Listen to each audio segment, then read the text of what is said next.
Assalamualaikum warahmatullahi wabarakatuh. Apa kabar anak-anakku sekalian? Semoga kita semua senantiasa diberi kesehatan dan keselamatan oleh Allah Subhanahu wa taala. Jangan lupa untuk tetap menerapkan protokol kesehatan, senantiasa memakai masker, menjaga jarak dan juga mencuci tangan. Serta jangan terlalu sering keluar rumah ya, agar tidak terjadi kerumunan. Sayang sekali pertemuan tatap muka harus ditunda lagi. Mari kita berdoa bersama agar pandemi ini segera berakhir dan kita bisa kembali pada kehidupan normal seperti sedia kala. Ketika Jepang memasuki Indonesia, kondisi dunia sedang berada dalam Perang Dunia II, sehingga setiap negara yang terlibat memiliki kewajiban untuk memenuhi kebutuhan intern negaranya dan juga memenuhi kebutuhan mereka di medan perang. Pada saat yang sama, di Indonesia terjadi pergerakan nasional yang bertujuan untuk Indonesia merdeka. Pergerakan nasional ini digalakkan oleh para kaum terpelajar. Sehingga apabila tidak hadir pelopor seperti Bung Karno, Bung Hatta, Muhammad Yamin, dan sebagainya, maka akan sulit menghimpun kekuatan bangsa Indonesia ataupun memanfaatkan keadaan agar berbalik menguntungkan bangsa Indonesia. Pendudukan yang dilakukan Jepang bertujuan untuk mengumpulkan sumber daya sebanyak-banyaknya untuk kebutuhan perang dengan berkedok sebagai saudara tua bangsa Indonesia. Sehingga tidak terjadi penekanan budaya atau agama yang terlalu signifikan. Yang diterapkan di Indonesia pun hanya sebatas sistem yang menguntungkan militer Jepang, seperti pengelolaan sistem militer, pengelolaan ekonomi, dan juga pengelolaan tata masyarakat sehingga bisa diberdayakan oleh Jepang. Jika rakyat Indonesia bisa diberdayakan, maka itu sudah menjadi keuntungan besar bagi Jepang.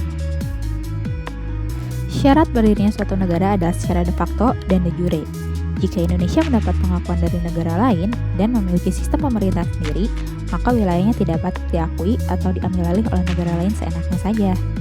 Nah, hal ini akan kita bahas dalam perjuangan mempertahankan kemerdekaan Indonesia di bab selanjutnya. Kendati namanya sebagai pasukan berani mati, namun Jibakutai seperti barisan semi militer lain bentukan Jepang, seperti PETA atau Heiho, yang hanya dipersiapkan sebagai pendukung tentara Jepang. Menurut sejarawan Joyce Celebra dalam bukunya Tentara Gemilangan Jepang, harus diperhatikan bahwa satuan-satuan ini hanya dipersenjatai dan dilatih dengan bambu runcing. Tujuan melatih kelompok-kelompok ini adalah saling kerjasama dan mendukung kepada perang, bukan ikut secara militer atau sebagai satuan tempur. Maka dari itu, Jibakutai ini akhirnya dipandang sebelah mata karena kontribusinya tidak terlalu nyata dalam perang. Pertanyaan kedua, pada masa penjajahan Jepang, Indonesia belajar bahasa Jepang agar memahami Jepang atau sebaliknya? Ya, tepat. Bangsa Indonesia diperbolehkan untuk mempelajari bahasa Jepang untuk mempermudah bangsa Jepang memberikan instruksi-instruksi berkaitan dengan kebutuhan mereka juga.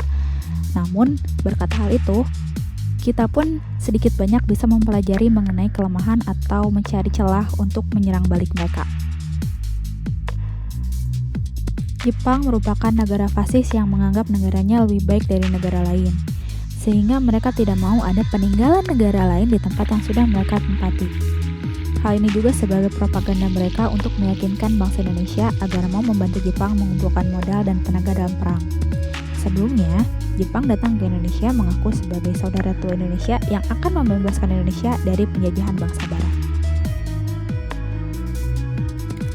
Justru sebaliknya, pada masa pendudukan Jepang, lagu Indonesia Raya dan juga pengibaran bendera merah putih itu diperbolehkan. Hal ini sebagai propaganda atau upaya Jepang untuk meyakinkan bangsa Indonesia bahwa Jepang pasti akan membantu Indonesia mencapai kemerdekaannya. Padahal yang dibutuhkan oleh Jepang adalah tenaga rakyat Indonesia untuk mendukung Jepang dalam perang dunia. Nah, hal ini dikarenakan propaganda yang dilakukan oleh Jepang. Demi menarik simpati bangsa Indonesia, Jepang berjanji akan memberikan kemerdekaan kepada bangsa Indonesia. Hal ini dimanfaatkan oleh para tokoh nasionalis. Selain itu, untuk mencegah terjadinya pertumpahan darah atau pembantaian yang mungkin dilakukan oleh Jepang, maka para tokoh memutuskan untuk bekerja sama dengan Jepang. Pada masa pendudukan Jepang, bahasa Belanda dilarang digunakan. Sebagai gantinya, bahasa Jepang dan bahasa Indonesia wajib digunakan di sekolah-sekolah dan juga di kantor. Selain itu, Jepang juga mengajarkan penggunaan aksara kanji, hiragana, dan katakana. Lalu untuk mengembangkan bidang budaya, maka diterbitkanlah koran berbahasa Jepang dan dibuka kursus bahasa Jepang. Kemudian rakyat diwajibkan untuk mengikuti tradisi menghormati matahari atau Seikeirei, yaitu menghadap ke timur setiap pagi ketika matahari terbit. Strategi perlawanan rakyat Indonesia terhadap Jepang ada 3. Yang pertama, perlawanan secara kooperatif atau kerjasama. Hal ini dilakukan untuk meminimalisir bentrokan atau pertumpahan darah antara rakyat Indonesia dengan militer Jepang. Yang kedua, perlawanan bawah tanah atau gerakan yang dilakukan secara non-kooperatif dan diam-diam. Perlawanan ini biasanya dilakukan oleh para pemuda yang menginginkan kemerdekaan tanpa kerjasama dengan Jepang. Yang ketiga, adanya perlawanan bersenjata. Hal ini merupakan perjuangan fisik yang banyak terjadi di daerah dan dipimpin oleh masyarakat setempat. Perjuangan ini dilakukan secara terang-terangan terhadap pemerintah Jepang. Dalam bidang ekonomi, Jepang membuat kebijakan-kebijakan yang pada intinya terpusat pada tujuan mengumpulkan bahan mentah untuk industri perang. Ada 2 tahap perencanaan untuk mewujudkan tujuan tersebut, yaitu tahap penguasaan dan tahap penyusunan kembali struktur. Pada tahap penguasaan, Jepang mengambil alih pabrik-pabrik gula milik Belanda untuk dikelola oleh pihak swasta Jepang. Misalnya, Meiji Seiyuu Kaisha dan Okinawa Seiyuu Kaisha.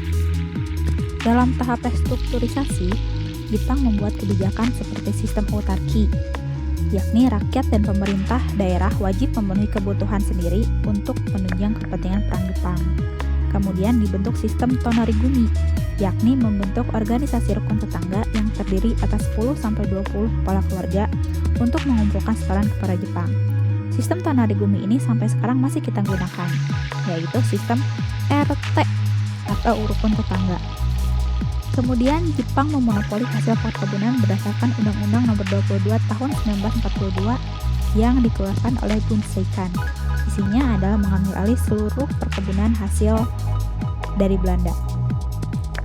Kemudian Jepang mengerahkan tenaga untuk memenuhi kebutuhan perang dan juga membentuk kumiai atau koperasi pertanian. Bidang-bidang ekonomi ini atau kebijakan-kebijakan ekonomi ini banyak yang masih kita gunakan sampai saat ini. Mengapa Belanda menyerah kepada Jepang tanpa syarat?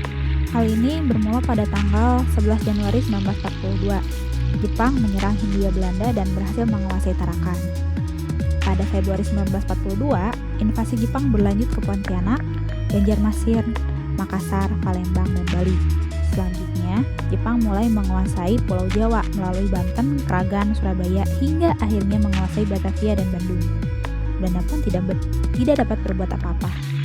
Pada akhirnya, tanggal 18 1942, Belanda menandatangani Perjanjian Kaligati yang berisi penyerahan seluruh wilayah kekuasaan Belanda di Hindia Belanda tanpa syarat kepada Jepang.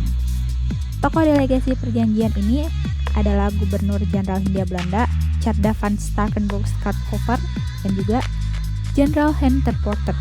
Sedangkan dari pihak Jepang ada Jenderal Hitoshi Imamura.